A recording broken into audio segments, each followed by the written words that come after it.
Hey guys, what's going on? It's your host GS. We're here in the Model X today. This is the performance Raven version of the Model X.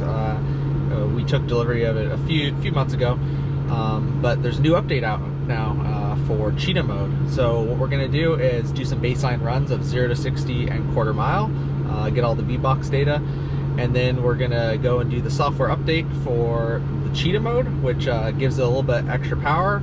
Also changes the suspension setup a little, tilts the car forward for launch, and then we'll also do the runs again. So 3 0 to 60s, 3 quarter mile runs, and we'll get all the VBox data and just see how much quicker is the car.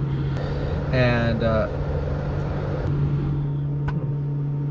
right, that's weird. My display just died.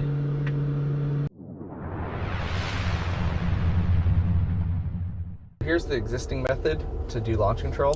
So you push the foot down all the way on the brake, all the way on the gas, let off the gas, back on the gas, and then let go.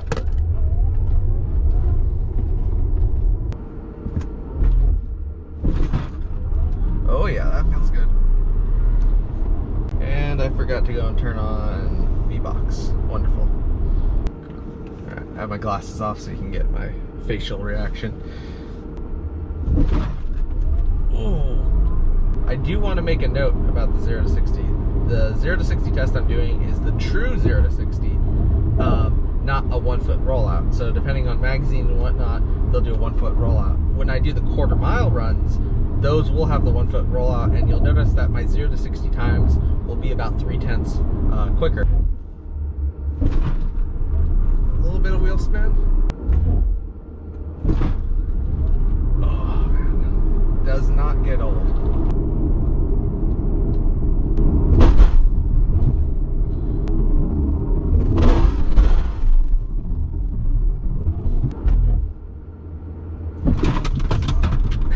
All the stuff flying to the back.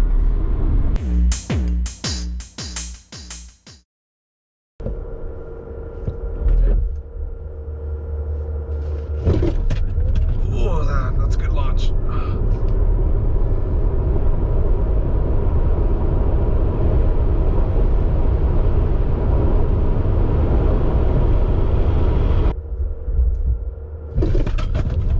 Launch. Oh, that's good.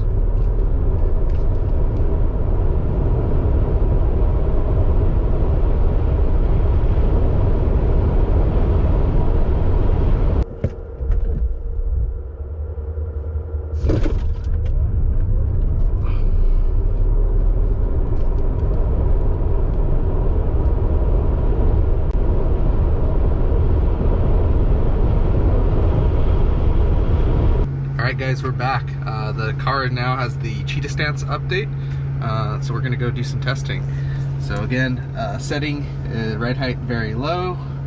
Go to driving, it's still heating, it's almost done. And also launch mode is a little different now. So you just get to press the brake, hold the throttle, and then just release the brake, and then you'll launch. And also if you go and look over here, you'll see this is update now to 600, and then we'll see what the peak power ends up being. I think it'll be good. All right guys, this is gonna be the very first Cheetah launch. No practice or anything. There's launch mode enabled, first time. Oh yeah, that is still very, very good. It doesn't feel drastically faster, but definitely felt a little quicker. The start was a little soft. I gotta admit, it didn't come out of the hole super fast. Ooh, that is a really good launch. Another really good launch. Ooh, another really good launch.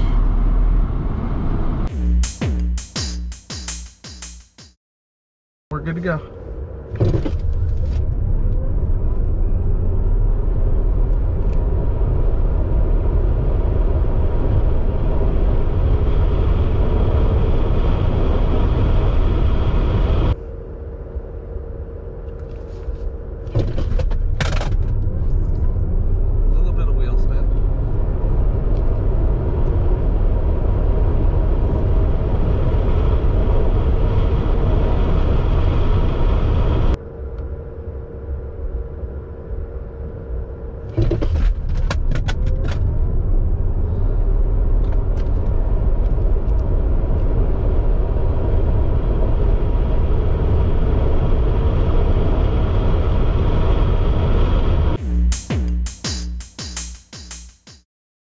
I do want to add the comment that I have with rollout and without rollout data. I'm not going to get into an argument about which one's more correct, but I do want to just present both pieces of data. First up, we have the 0 to 60 with no rollout comparison.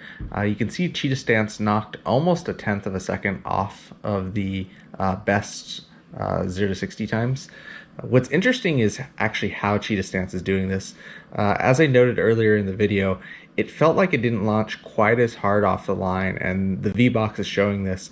It looks like Tesla softened up the launch slightly. This may either be to help out with driveline issues, so you're just not shocking it as much.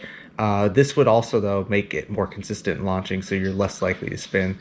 And if we go to the next graph, you can kind of see these are the two best runs of each. So you can see the early dip in the magenta for Cheetah Stance. Pretty much it's just not going as quick up until about 30 miles an hour or so. And then the power starts coming on faster, and then it overcomes the previous setup. For the quarter-mile runs, these do include the 1-foot rollout, so this simulates like what you'd see at a drag strip or some magazines. So if you notice, the 0 to 60 times are a few tenths quicker. That's because essentially the car has 1 foot of free movement before it starts measuring. What's interesting is the 60 foot is actually very consistent, but it's really once the car starts going, that's where the times start to separate. The next graph is just highlighting the best run from before the update and after the update. So again, you can see a nice improvement. Not a huge difference, but definitely a marked improvement. The 60 to 130 is really where the big delta comes in. So it really starts to ramp the power up a lot more up top, but it actually still isn't that much power up top. I put a little video overlay showing, early on in the run, it'll be putting down the, close to 600 kilowatts, which is about 800 horsepower. But as the car keeps accelerating past about, 80, 90 to 100, it really starts to dial the power back. Now, I'm not sure how much of it is just they're over driving everything early in the run to where you're thermally heat soaking everything to where you just can't pull that much power later on, or if this is just a completely artificial software cap where it's, maybe the car is just sandbagged to where as competitors come on market, they can gradually just keep updating the car and keep giving back more power. But if you look at the 60 to 130 times, something that has 800 horsepower obviously wouldn't be running a 10.5 second 60 to 30. It's pretty bad. Even though the car is very heavy, that's a really, really slow time considering this is almost a 10-second SUV. So overall, I think this is a good update for the car. The launch control is much easier to use now, a lot quicker. And since the launch is slightly softer, but then still faster overall, I think that's going to just lead to more consistency. So according to the release notes, the car should be running an 11 flat in the quarter mile. In this case, I had a whole bunch of junk in the car. I still had some kids' car seats, toys, all kinds of stuff. So I'm really excited to go and run again at the track, but take all the extra stuff out of the car so it's as delivered from the factory. And I hope with probably removing about 100 pounds or so, that that might be enough to go and get me into the 10-second range. But we'll be heading up to the track again very shortly, and hopefully I'll get some times and cross my fingers for a 10. Anyway, thanks for watching. See you guys.